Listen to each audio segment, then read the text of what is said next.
My parents left me in the operating room to go to my brother's party. The doctor said I could go. They always had a seat saved for Ryan. I was lucky if they remembered I was in the room. The backyard was already buzzing with the shrill laughter of children and the upbeat drone of party music when I stepped onto the porch. Streamers in bold blues and metallic silvers stretched across the patio, matching the number 11 balloon swaying proudly above the dessert table. Mom had been planning Ryan's birthday for weeks. I knew because she kept saying so. On every call to her friends, in every whispered conversation with Dad late at night. It has to be perfect. It's Ryan's big year. I hovered near the sliding glass door, pressing my fingers into the wooden frame. The scent of grilled hot dogs drifted in from the side yard. Somewhere near the bushes, a bubble machine hummed, spitting out orbs of rainbow light that children chased in chaotic zigzags. Inside the house, everything gleamed. Polished wooden floors, framed family photos, mostly of Ryan. His baseball trophies lined the hallway shelf like sentinels. I had once placed a paper badge I got from the school art fair next to them. It vanished the next day. Mom spotted me through the kitchen window as I slowly made my way onto the grass. She waved quickly, then turned back to adjust the cake.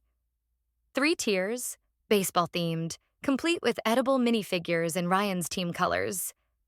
Dad stood by the grill, beaming, flipping burgers like it was a national holiday. Ryan was already surrounded, accepting gifts and high fives from classmates and neighbors. His energy filled the entire yard. I walked past the gift table to the small bench under the maple tree. My sketch pad rested in my lap as I began drawing us. Our family.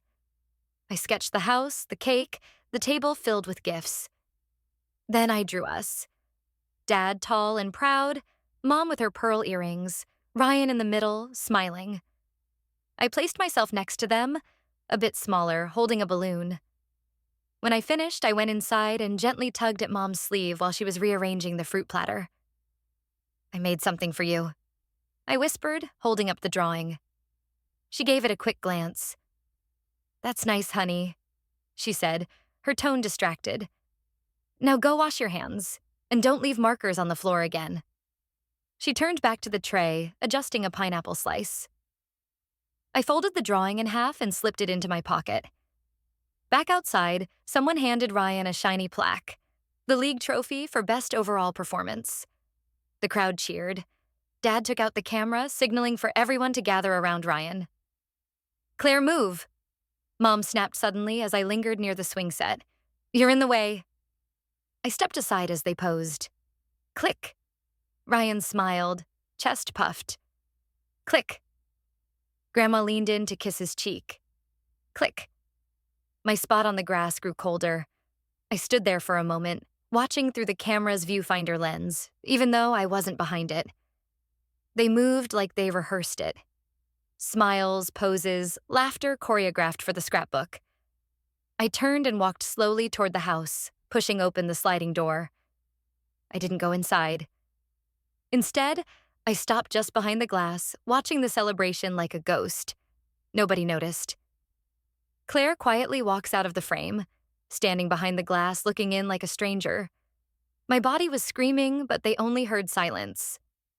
The late autumn sun filtered through the dorm window, casting slanted beams across my sketch pad.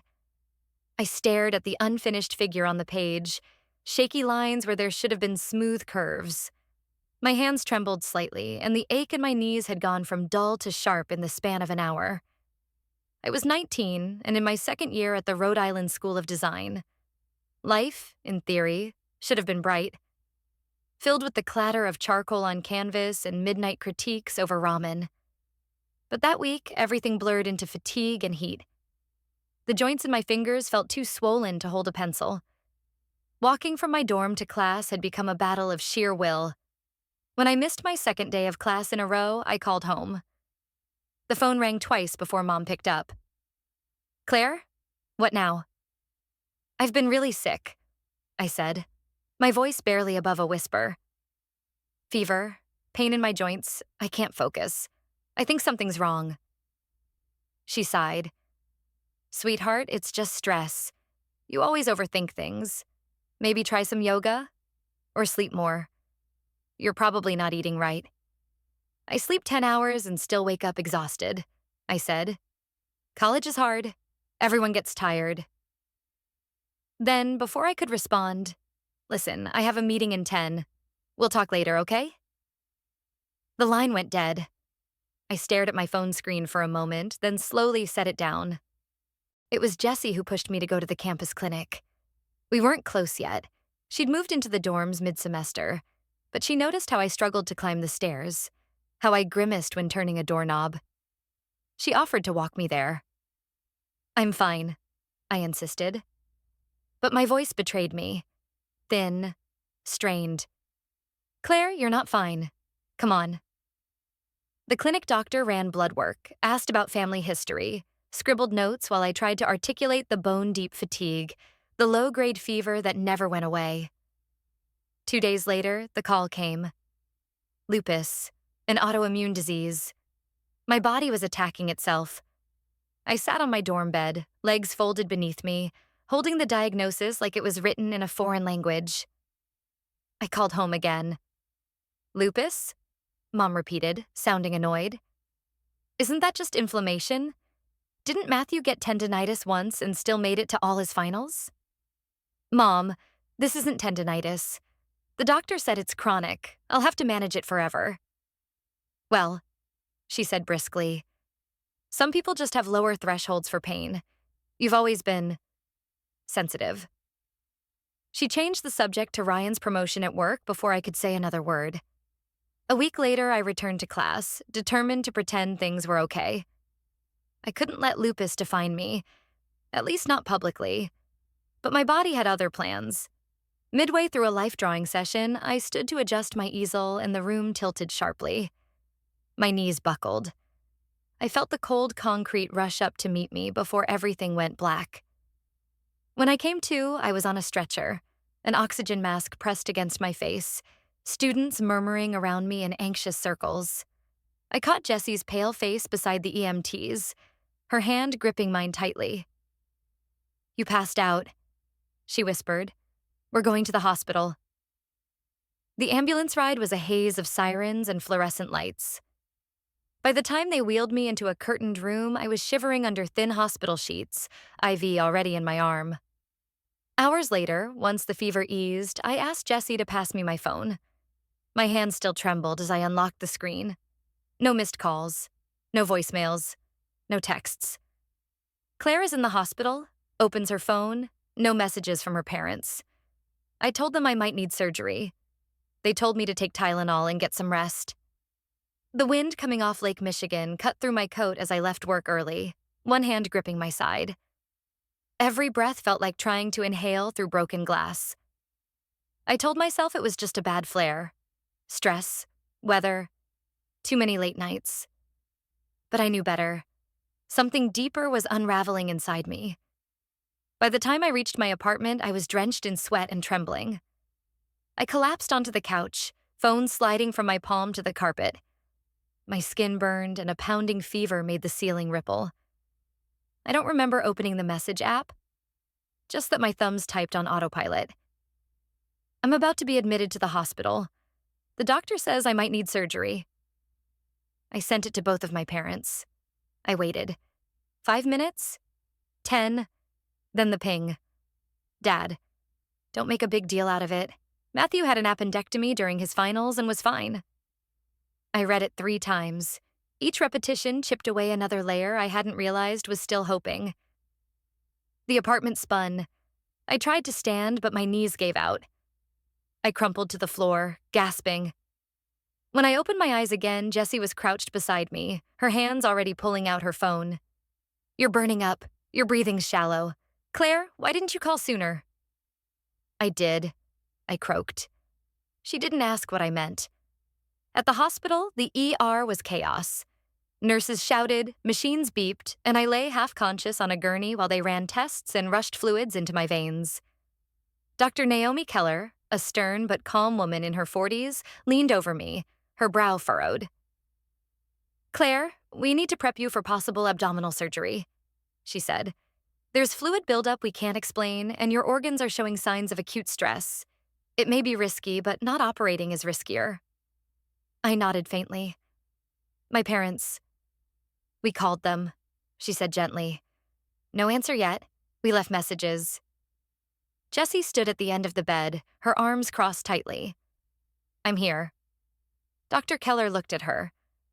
Are you listed as her emergency contact? Yes.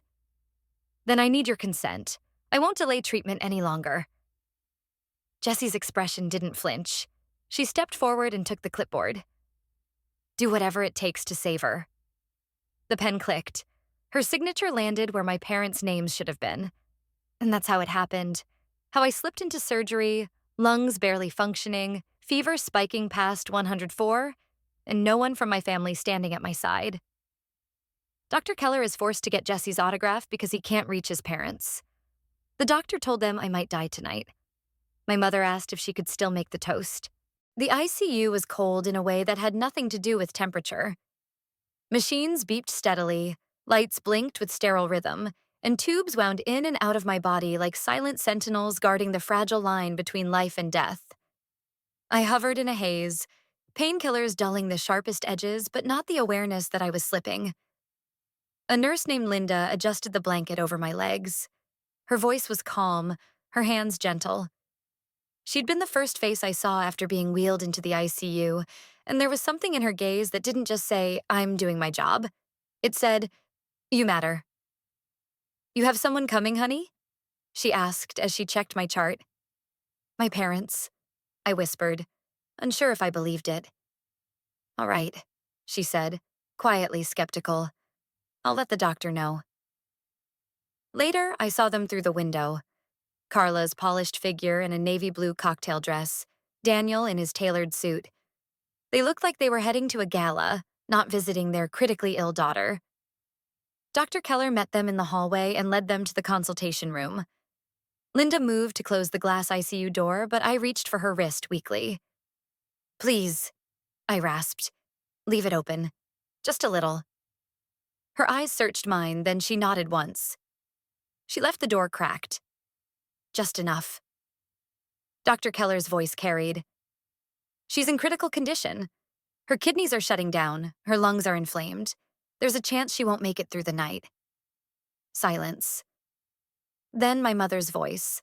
High, tight, and disturbingly composed. If we leave now, can we still make the toast? I stopped breathing. Not from the illness, but from the words. Daniel chimed in. We'll keep our phones on vibrate, just in case. Linda, standing by my side, went still. Her face gave nothing away, but I felt her fingers twitch where they rested near my IV. I couldn't see the rest of the exchange. I didn't want to. I turned my head toward the wall, willing myself not to cry. But the tears didn't come. It was gone. The hope I'd carried, even after everything. The hope that this would be the moment they finally saw me, sick, broken, in danger, and chose to stay. They didn't, and this time there was no misunderstanding. No excuses, no ambiguity. They chose champagne. I closed my eyes and waited for the click of their heels to fade down the hall. I didn't even ask for them again. Then I felt a different hand. Smaller, warmer, slip into mine. Claire? Jessie's voice trembled. I'm here. I'm not leaving. My parents went to a party. Jessie held my hand through a second near-death crisis. The clock above the ICU monitors blinked 11:02 p.m., each passing minute feeling like a countdown with no promised outcome. My body floated in and out of consciousness, sometimes hearing voices, sometimes swimming in darkness. Machines hummed, their rhythms uneven. Tubes clung to my skin. Somewhere, alarms were muffled. It was the sound of barely controlled chaos. Only I was the chaos. Jessie stood next to me, unmoving. Her eyes locked on my face like it held the code to keeping me alive. When Dr. Keller appeared with the surgical team, they spoke in clipped tones, their urgency sharpening the room's edges. The words, second operation, internal inflammation, respiratory failure swirled through the air like a toxic fog. Where are her parents? A nurse asked. Not reachable, Linda replied with a tightened jaw. Still at the engagement party. Dr. Keller turned to Jessie. You're her medical proxy, correct? Jessie didn't hesitate. Yes, do it. Consent form signed. No need for second opinions. They wheeled me out. Jessie trailed behind until the automatic doors shut her out. The waiting began. She didn't go home, didn't take a walk. She just stayed, in that impossible chair in the family waiting area, then later back in the room when they returned me from the OR, unconscious but alive. Jessie didn't talk much. She didn't have to. Her presence was the message. At some point, she unfolded a slip of notebook paper she'd found in a sketchbook I'd once lent her. Something I'd written during freshman year. A messy poem about trying to be seen. My words, awkward and raw, floated through the sterile air as she read aloud, voice trembling. You wrote this when you were 19, she whispered. But it feels like it was for tonight. Around 2 a.m., I seized. Mild, but enough to bring in a wave of doctors. Jessie didn't flinch. She stepped aside only long enough for them to work, then returned to my side. Linda checked vitals, adjusted meds, ran through every protocol twice. You're not a friend, she told Jessie during a pause. You're family. Jessie nodded, tears quietly sliding down her cheeks. Later, when the room settled again, Linda leaned against the doorframe and shared a truth she hadn't told anyone on shift.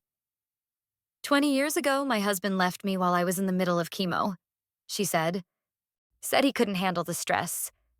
That's when I stopped confusing proximity with love. Jessie's voice cracked. Claire's been confused about that too. Her whole life.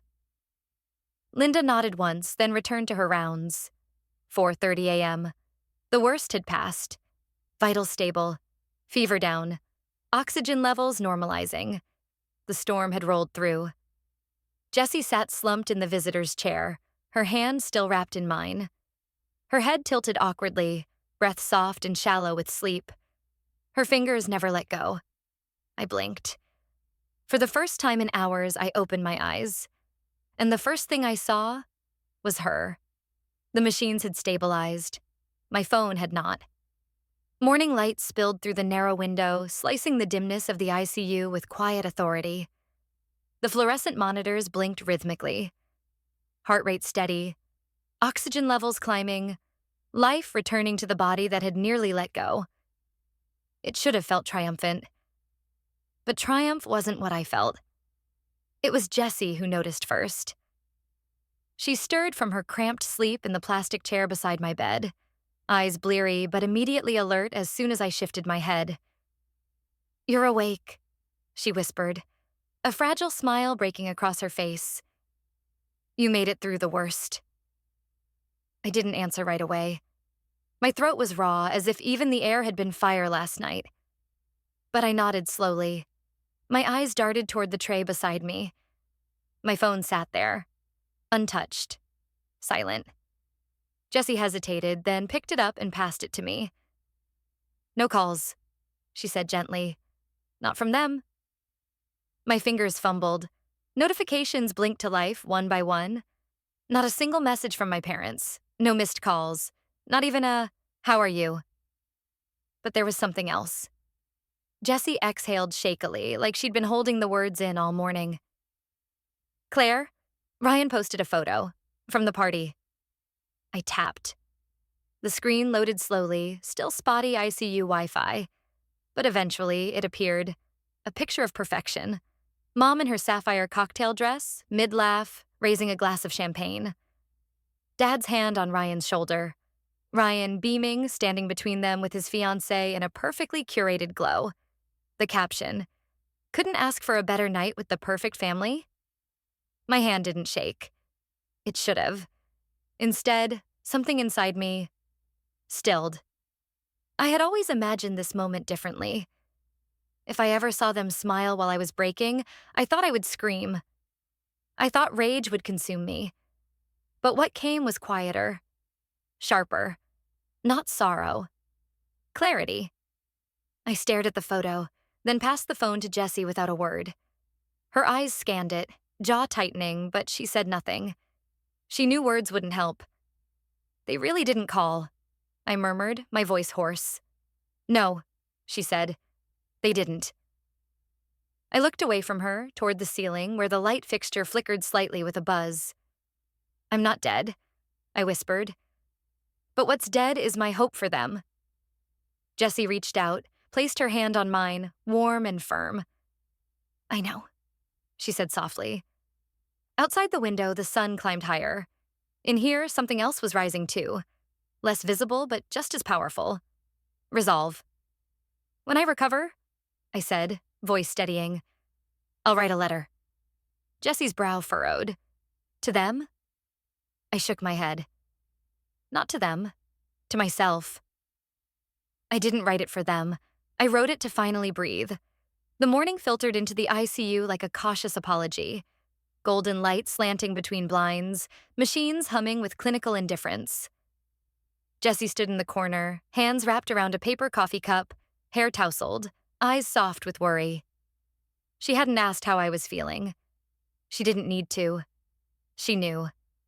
"I need my laptop," I said quietly. Jessie turned. "Now?" I nodded. "Now." She retrieved it from the backpack she'd stashed beneath the chair and helped position it across my lap, carefully avoiding the IV lines. My fingers hovered over the keyboard, trembling, not from weakness, but from the weight of what I was about to do. I opened a new document. The words didn't rush out like a flood. They emerged slow, deliberate, unshaken. I didn't rage. I didn't plead. I wrote with the steadiness of someone who had already mourned the relationship she was about to leave behind. If you're reading this, it means I survived a night you chose not to be present for. This is not an attempt to make you feel guilty. It is a statement of truth. I am done making excuses for your absence. Going forward, I will not accept scraps of attention, nor will I continue performing for affection. I am choosing to heal elsewhere, with people who show up when it matters. Whether you are part of that future is up to you, but only if your actions change. I didn't sign it with love. I signed it with my name, Claire Morgan. When I finished, I read it once. No edits, no second-guessing. I hit send. There was no cinematic music, no crack of thunder, just a soft ping. I printed a copy. Jessie looked at me, question unspoken. "For when they come," I said. She nodded, slipping it into a plain white envelope. "Want me to give it to Linda?" "Yes, please." Minutes later, Linda entered with her usual calm.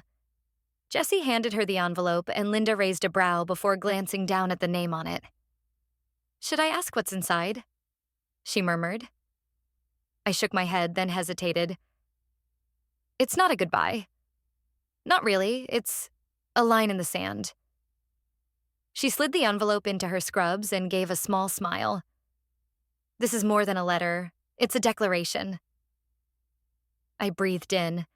For the first time in years, the air didn't feel like a performance. Later, much later, the ICU security feed would show them, Carla and Daniel Morgan, entering the hallway. Linda approached them with her professional grace, handed over the envelope, then stepped back. The camera captured it all. My father tearing open the flap, my mother leaning in. Their faces, composed and indifferent, falling into stillness. No tears, no screams, just silence. And in that silence, for the first time, I knew I'd been heard. "You're her parents," the nurse said, "but she left you instructions." Carla blinked. "Instructions?" Linda didn't flinch. "Yes, legally binding instructions." They stood at the edge of the ICU lobby under the silent gaze of the surveillance camera. Behind the frosted glass doors, machines beeped rhythmically for patients who still needed them. Claire didn't. Not anymore. Carla clutched her designer bag with both hands, knuckles white. Daniel adjusted his tie, even though it was already perfect. Their posture screamed control. But Linda had seen panic wear many faces. This one was no exception. "We're here to see our daughter." Daniel said, his tone clipped. She was discharged earlier today, Linda replied, her voice cool and flat. What? Carla stepped forward. Without telling us? That's completely… She's an adult, and she made her own decision.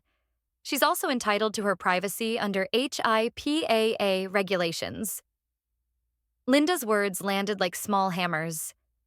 I cannot legally disclose her location or medical details unless she authorizes it. Daniel's jaw tensed. But we're her parents. Linda didn't blink. And she's 27. Carla's voice pitched higher. This is ridiculous. What kind of hospital lets someone walk out in her condition? She left with support, Linda said evenly, with someone she trusts. Jessie stood just outside the automatic doors, hidden behind a concrete pillar. She could see them. Carla and Daniel, sharp-edged, rattled but trying not to show it. Claire had asked to stay out of sight, so Jessie watched quietly, a witness behind glass. Inside, the temperature dropped a few degrees more. Matthew entered a step behind, phone still in hand. He glanced at his parents, then at Linda, then down the hall. She's really gone? He asked, not hostile, just confused. Linda nodded. And you won't tell us where she is? Daniel pressed. She left something for you instead, Linda said. She reached into her folder and pulled out the sealed envelope. White, unassuming. Claire's handwriting elegant but firm across the front. Carla and Daniel Morgan. Carla reached for it first, tore it open, and began to read. It started calmly, but with each line her expression shifted. Shock, disbelief, and something else. Thinly veiled dread. Daniel hovered behind, reading over her shoulder. Matthew stepped closer now, finally interested. This can't be serious, Carla whispered. It is, Linda said. And I'll leave you with that. She turned and walked away, her shoes clicking softly against the polished floor. Jessie tapped the roof of the car twice. Claire looked up from the back seat. The hospital loomed in the side mirror. Cold, indifferent. Behind the glass, her parents stood frozen. She smiled faintly. I am free now. Healing doesn't always mean going back. Sometimes it means never looking back again. The autumn wind drifted through the open window of Jessie's spare room, carrying the scent of fallen leaves and distant rain. Claire stood in the doorway with a box pressed to her chest, the edges digging into her ribs just enough to remind her that she was alive. Sore. Aching. But alive. Jessie gestured toward the makeshift bed by the window. You sure you want it by the radiator? It gets toasty. Claire nodded. Toasty sounds like a luxury. They unpacked in a rhythm that didn't need instructions. Jessie knew which box had the soft blankets. Al had already assembled the standing desk by the corner, now adorned with a small potted succulent and a framed copy of Claire's RISD award. The painting she'd been too afraid to hang in her own apartment, the one her mom once called chaotic, was now centered proudly above the bed. For once, her art wasn't tucked away. I figured you'd want your stuff up first, Al said from the doorway. His hands were still dusty from mounting the shelves. This room's yours now. Claire didn't know what to say, so she just nodded. It was too much. The kindness, the ease, the lack of pretense. She felt it press against the hollowness her parents had carved over the years, filling slowly like water finding cracks. Later that afternoon, Jessie stepped out for groceries, and Claire sat at the desk, scrolling through missed calls, old messages, unread updates. Her inbox held dozens of things, but one name stood out: Matthew Morgan. The subject line was simple. Checking in. She stared at it for a long time. She didn't click. Not yet. Instead, she reached for her phone and dialed Dr. Keller. The doctor's voice came in warm and clear. Claire, how are you adjusting? I'm in a new place, Claire said, physically and otherwise. They went over medication adjustments and follow-up appointments, but Claire's mind wandered to the way Jessie had folded the towels, to how Al had asked before touching her artwork, to the still unopened email waiting like a ghost on her screen. When the call ended, Claire stood in front of the mirror hanging on the closet door. For the first time in years, she didn't see someone defined by absence, of recognition, of care, of worth. She saw herself, present, whole, undeniable. The cursor blinked on a blank blog page. Claire began to type. When those who should stay leave first. The title hung there, heavy, defiant, true. And she hit publish. I wrote for myself. But the world responded anyway. The cursor blinked like a heartbeat on her screen. Claire leaned back in Jessie's worn desk chair, unsure whether anyone beyond her closest circle would even bother to read her post. Still, she had clicked publish the night before and gone to bed without checking the stats. Now, the sun filtered lazily through the blinds, casting striped shadows across her face. Her coffee sat cooling beside her laptop as she refreshed the page, almost mechanically, without expectation. 423 views. Claire blinked. She refreshed again. Then she scrolled. The first comment read, "You said what I've never been able to say out loud." The second, "I didn't think anyone else knew what this felt like." Thank you. The third, "Your post made me cry. My dad left me alone in the ER once. I thought I'd imagined how much that hurt." Each word felt like someone pressing gently on an old bruise. Painful, but also proof that she wasn't alone in the ache. Claire's throat tightened as she kept scrolling, eyes skimming, absorbing, and finally pausing at one that hit harder than the rest. "I read your post while I was alone in the hospital room. Thank you for giving me words for the pain that has yet to be named." She didn't realize Jessie had entered the room until a hand rested on her shoulder. "You okay?" Jessie asked softly. Claire looked up, eyes glassy but not crying. "It's like I wrote into a void and it wrote back." Jessie leaned over to read the screen. "Maybe this is how you heal. Not through them, but through this." Claire turned the words over in her mind like stones she'd found in a riverbed. Worn, smooth, undeniable. Later that evening, after dinner, Claire returned to the blog to moderate new comments. Her fingers moved automatically now, approving, replying, tagging for follow-up. A new notification popped up. New email. Subject, Matthew Wallace, message request. The cursor hovered over the notification. Jessie, standing behind her with a mug of tea, raised an eyebrow. "You don't have to open it." Claire stared at the screen. "I know," she whispered. "But maybe I want to see what he thinks he has to say." He wasn't asking to be forgiven, just to be heard. The rain tapped gently against the living room windows, a soft, steady rhythm that filled the silence. Claire sat curled on Jessie's couch, wrapped in a thick gray blanket. Her laptop rested on her knees, open to the same unread email she had seen hours ago. Subject, Matthew Wallace, message request. She exhaled and clicked. "Claire, I've started this message a dozen times. Every version felt too little, too late. Maybe this one does too. But I need to try. I read your blog. All of it. I see it now. The birthdays, the graduation, the hospital. I see what I was blind to, what I let them ignore. I don't expect forgiveness. I just wanted you to know. I see it. I'm sorry I didn't before." Claire stared at the screen, the soft glow reflecting off the tears gathering at the corners of her eyes. The words weren't perfect, but they weren't excuses either. Jessie entered quietly with 2 mugs of herbal tea and sat beside her, watching her face before asking, "Is that him?" Claire nodded. He didn't explain, didn't defend, just saw. Jessie didn't rush her. She never did. A few minutes passed before Claire opened a blank reply. "Matthew, thank you for reading. Thank you for not explaining. You don't need to apologize.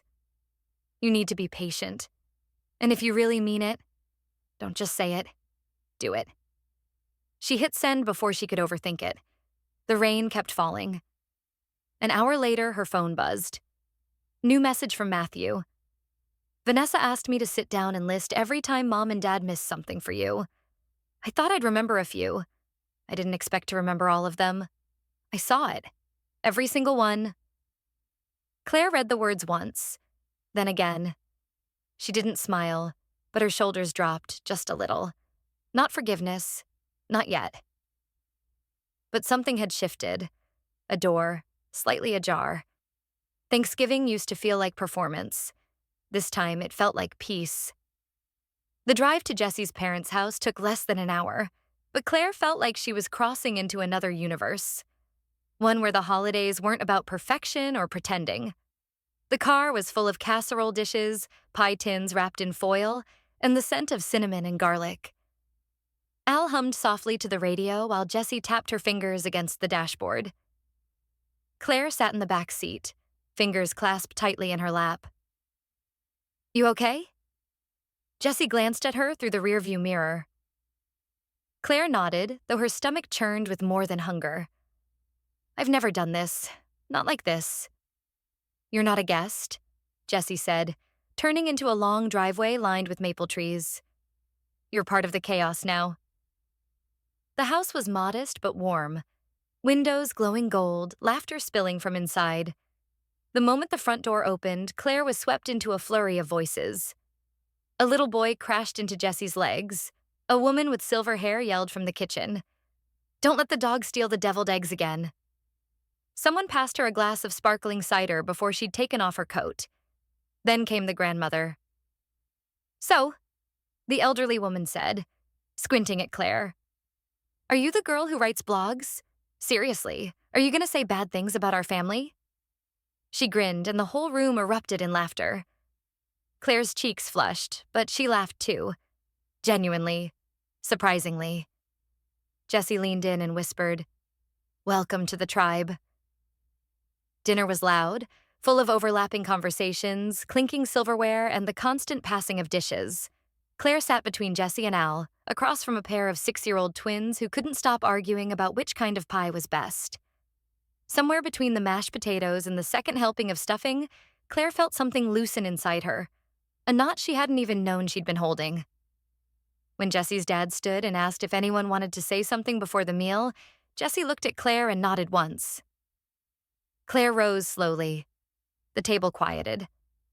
"I'm thankful," she said, her voice steady but soft. "For people who stay." No one clapped. No one needed to.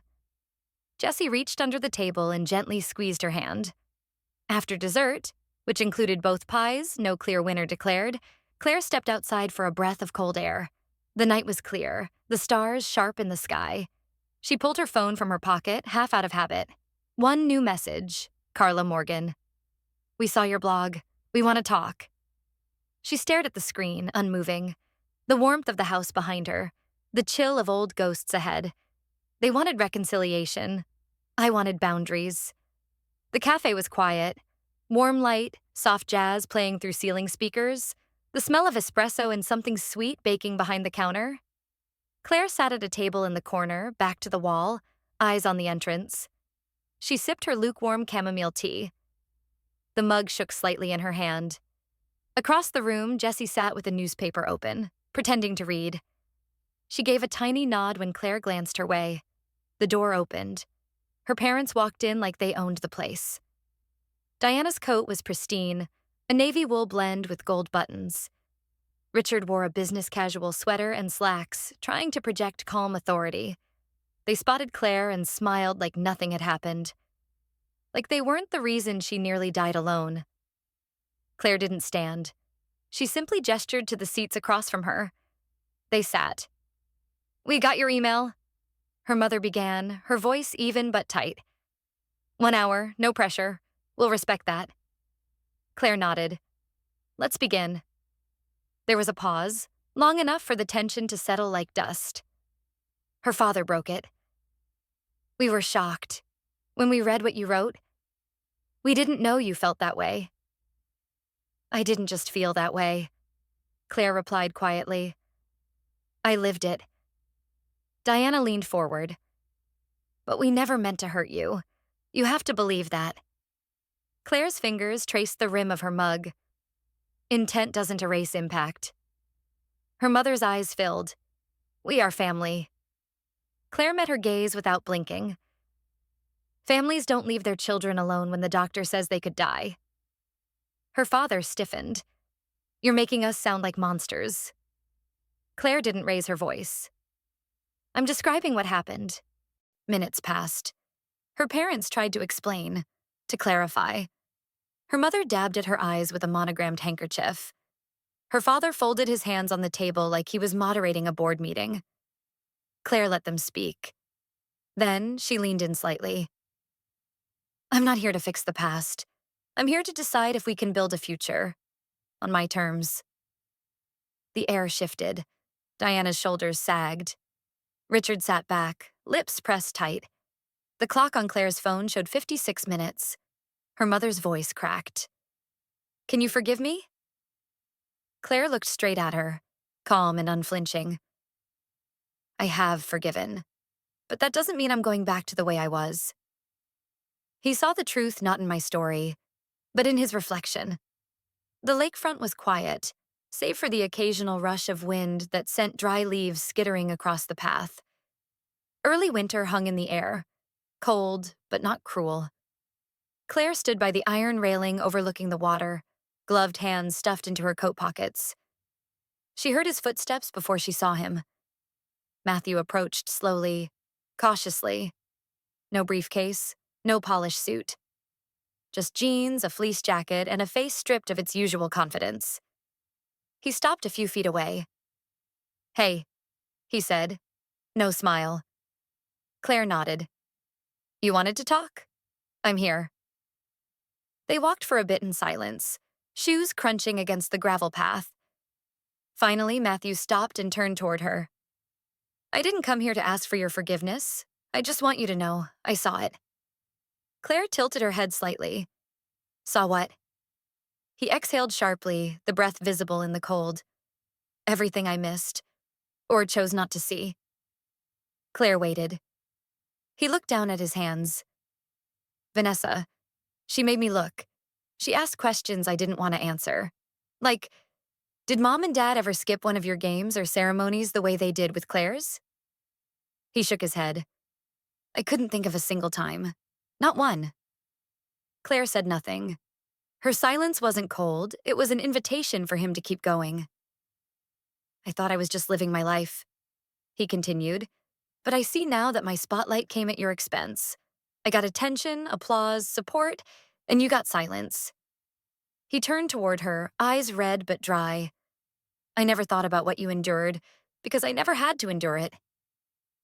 There was no self-pity in his voice, just something that sounded a lot like grief. Claire looked out at the water, the wind ruffling her hair beneath her scarf. I used to think, she said quietly, that if I worked hard enough, achieved enough, maybe someone would notice.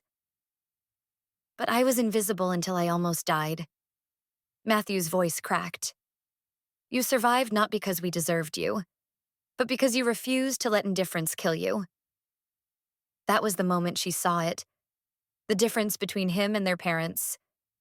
He wasn't defending, deflecting, or minimizing. He was just present. Claire turned to face him, her voice low but steady. If you really see it, then start over. Not with words, with actions. My body cracked before I will did. The ache started in her knuckles. Subtle, almost familiar. Claire shifted on the couch, trying to ignore it. She'd been sketching all evening, lost in the quiet rhythm of lines and shading, when her elbow had begun to throb. Then her knees. Then the unmistakable heat behind her eyes. The flare was coming. She closed the sketchbook slowly, breathing through her nose. No panic. Not this time. From the kitchen, Jessie's voice floated in, humming a tune Claire couldn't place. The scent of chamomile tea drifted behind it. Claire pressed her palms together and winced. Her joints were already beginning to swell. It's back, she called softly. Jessie was at her side in seconds. No hesitation this time? Jessie asked, already reaching for the thermometer and electric blanket. Claire shook her head. No denial. I promised myself. The thermometer beeped. 101.2. Jessie didn't waste time. She bundled Claire up like a burrito, then pulled out her phone. I'll call Al. He knows what to get. Claire leaned into the cushions, the blanket warm against her cheeks. The pain was sharp but manageable. Manageable because someone else was managing it with her. Within 20 minutes, Al arrived with cooling gel packs and the prescription anti-inflammatory Claire kept on file. He gave Jessie a quick nod, then turned his attention to Claire.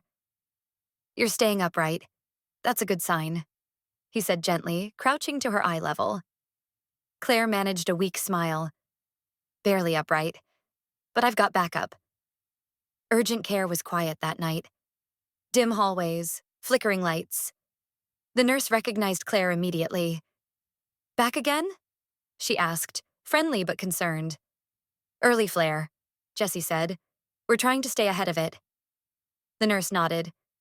Good call. Let's get you in quickly. An hour later, Claire sat on the passenger seat of Jessie's car, her forehead resting against the cool window.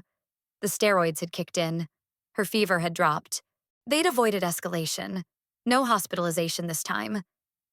She stared out at the lights of the city blinking through the misty night. For once, she whispered, I don't have to fight on my own. Jessie reached over and squeezed her hand. You never should have had to. Back at the apartment, Jessie helped Claire out of her coat and guided her to the couch, tucking a blanket around her shoulders. See? Jessie said softly, brushing a loose strand of hair from Claire's face. When you pick the right person, they never leave in the middle of a storm. Claire blinked slowly, warmth blooming despite the dull ache in her joints.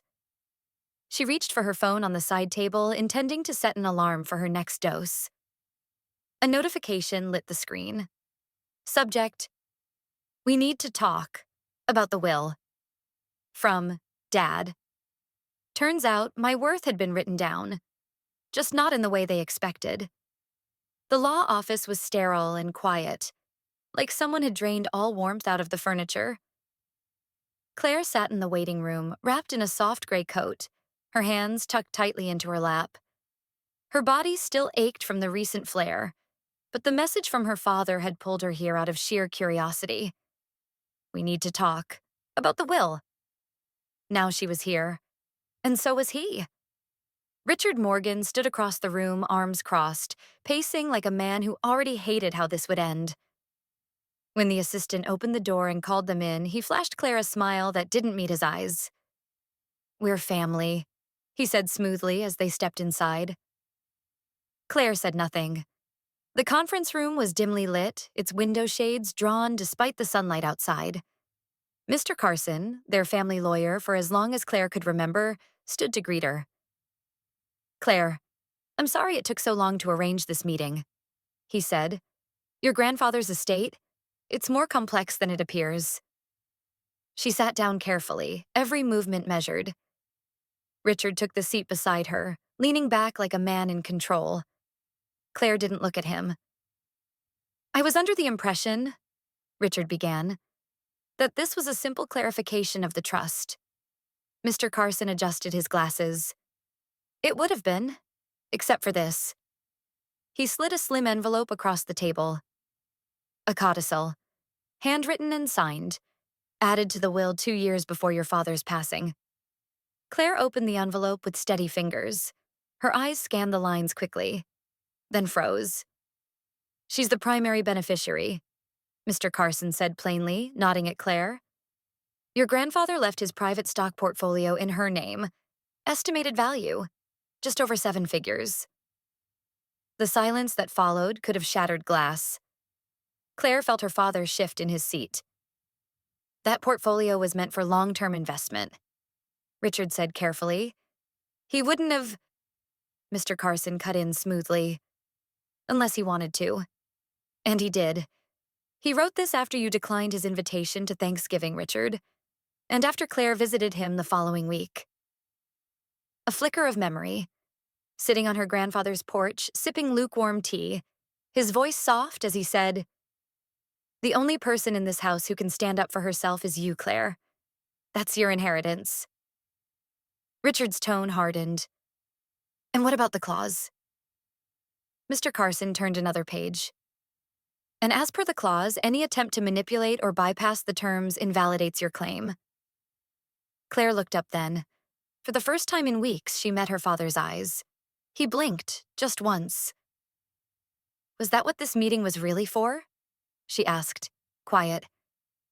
To see if I'd let you pretend it was yours first? Richard said nothing. Mr. Carson slid another envelope across the table. This one thicker, sealed in gold trim. A full copy, for your records, he told her. Claire took it gently, feeling the weight of it. The truth, the power, the protection. She stood without a word, tucking the envelope into her bag. The first time she had power. I wasn't here to negotiate. I came to end the cycle. The rain had thinned into a whisper, just enough to make the windows blur as Claire stepped out of Jessie's car. The driveway of the Morgan house looked the same, clean, paved, and sterile. The house that once held her childhood felt smaller now, as if her memories had been exaggerated by pain. Claire pressed the doorbell. The chime echoed with familiar precision. Diana opened the door, wearing pearls and forced warmth. Claire, she said, like she was greeting a guest at brunch, not her daughter coming back after years of silence. Come in, sweetheart, Richard added from behind her, arms crossed but voice measured. We're glad you agreed to talk. Claire walked past them without a word, water trailing from the hem of her coat onto the glossy hardwood floor. She stopped in the living room. Same ivory couch, same crystal bowl, same portraits. Ryan at Yale, Ryan on the baseball field, Ryan and Vanessa at their engagement. Not a single photo of her. Diana gestured toward the armchair. Tea?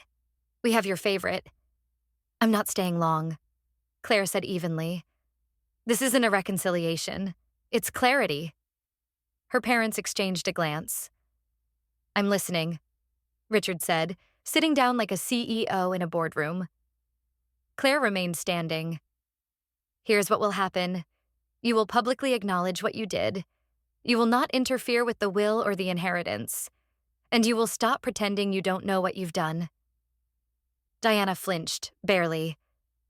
We've made mistakes, Claire, but airing dirty laundry isn't optional anymore, Claire interrupted.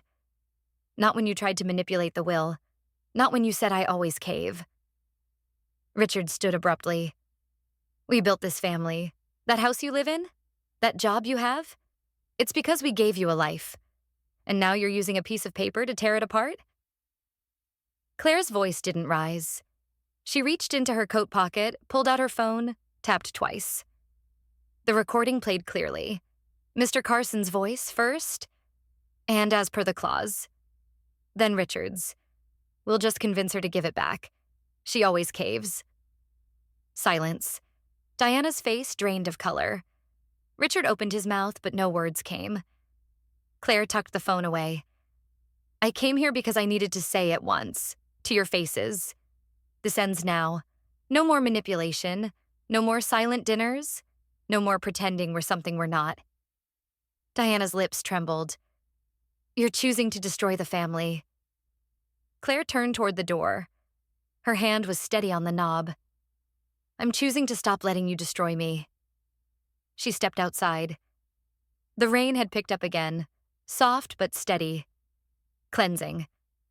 Jessie was waiting in the car, eyes scanning Claire's face. Claire didn't cry. She didn't speak. She just opened the door, sat down, buckled her seatbelt. Behind her, through the living room window, her parents stood frozen. She faced forward. I don't cave anymore. A year ago, I wrote a letter begging to be seen.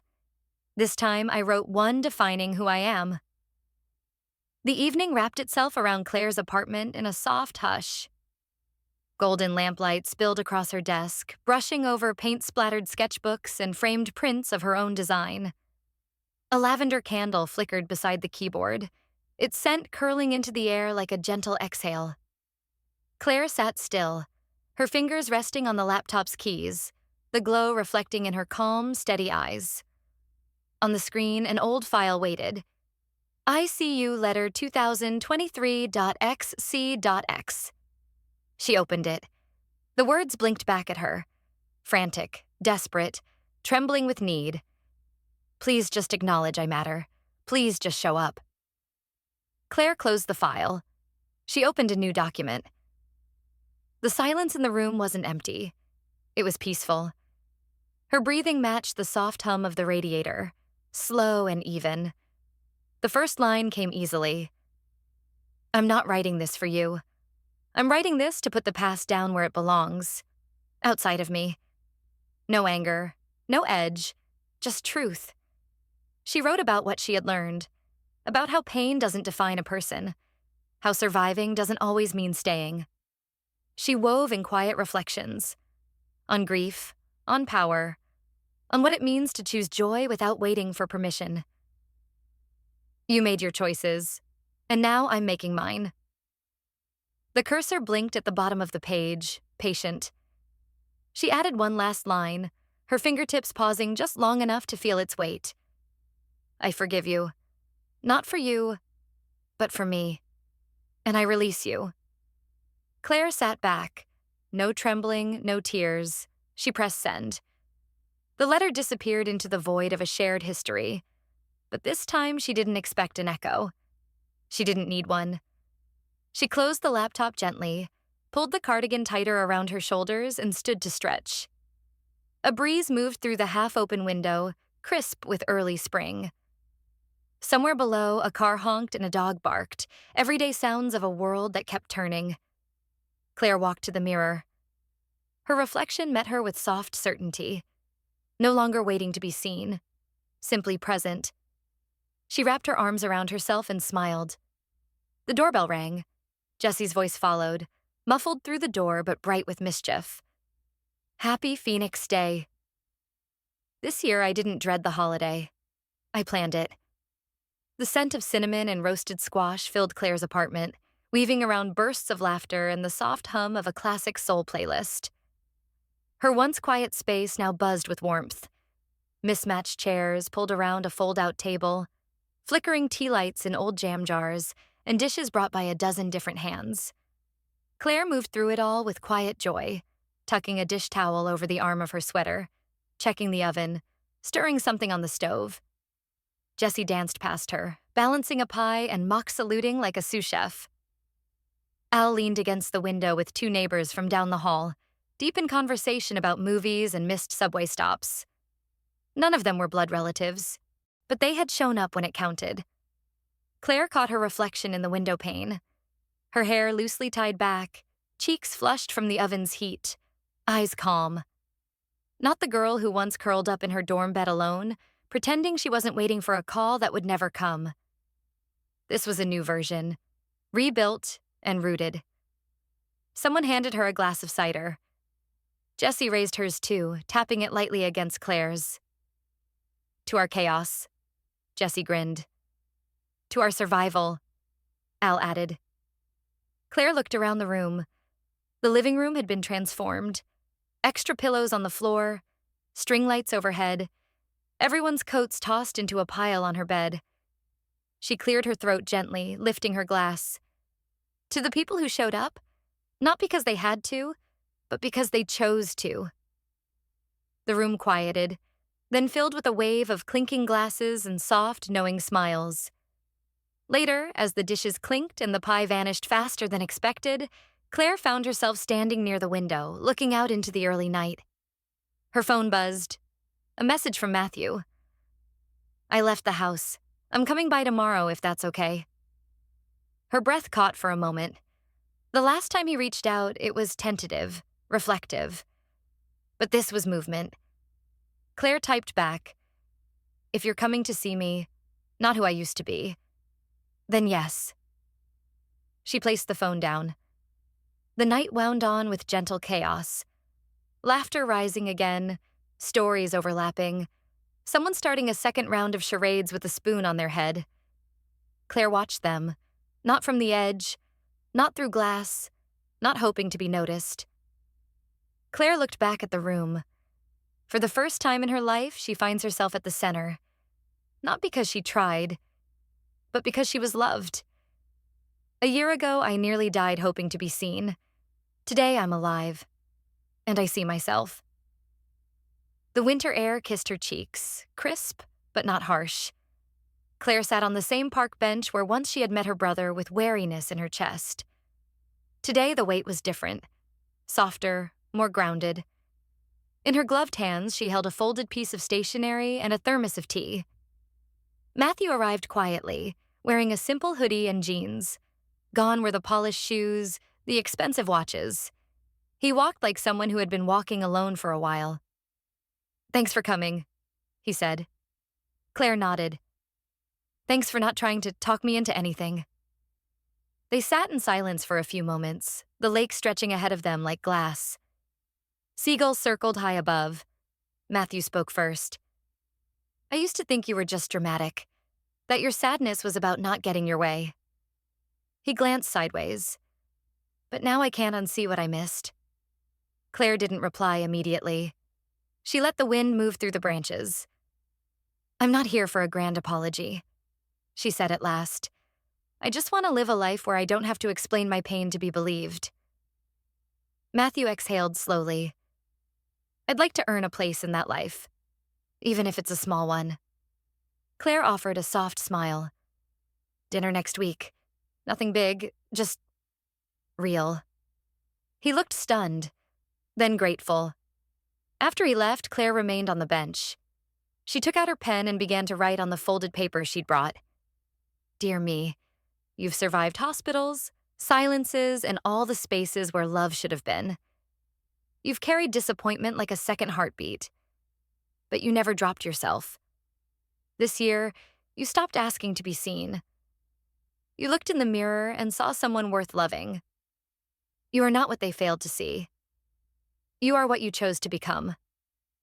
She signed it simply, Claire, folded the paper, slid it into the envelope, wrote on the front in careful cursive, "To be opened, November 23rd, next year." She tucked the letter into her coat pocket, stood up, and started walking home. On the way back, she stops in the middle of the crowded street, looks up to the sunlight. Bright eyes, light steps. And for the first time, the future feels like mine. They left her alone in a hospital bed, believing she would stay silent forever. But Claire rose from that silence not to plead, but to rewrite the rules.